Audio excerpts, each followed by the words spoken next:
আমি প্রথমে আমার ক্যামেরাম্যানদেরকে বলবো, আমার মিডিয়ার ভাইদেরকে, আল্লাহর ওয়াস্তে চোখের ইশারায় কাজ করেন, আর কোনো কথাবার্তা বলা যাবে না। রাজি আছেন ইনশাআল্লাহ?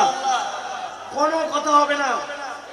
শোনেন, আপনাদের কাছে আমি বলি, ক্যামেরাম্যান সহ আমাদের অডিয়েন্সদের জন্য, আপনারা গতকালকে আমাদের ভাইয়ের স্ট্যাটাস থেকে আপনারা দেখেছেন, উনি বলেছেন এইটি ইনশাআল্লাহ ওয়ার্ম আপ মানে কি? গা গরম করার খেলা, গা গরম করার ম্যাচ।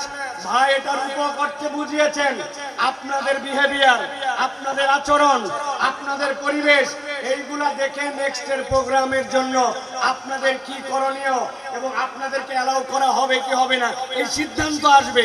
সুতরাং আমরা এমন কিছু না করি যেটা আমাদের মাহফিলের সৌন্দর্য নষ্ট করে। আমরা সকলে সেই দিকে সচেতনভাবে খেয়াল রাখি।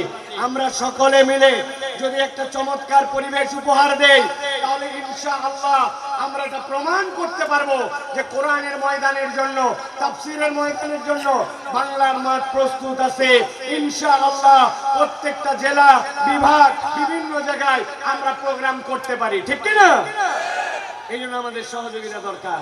আল্লাহ আমাদের সকলকে এই সহযোগিতার মন মানসিকতা নিয়ে কোরআনের পক্ষে কাজ করার মতো তৌফিক দান করেন, বলেন আল্লাহুম্মা আমিন।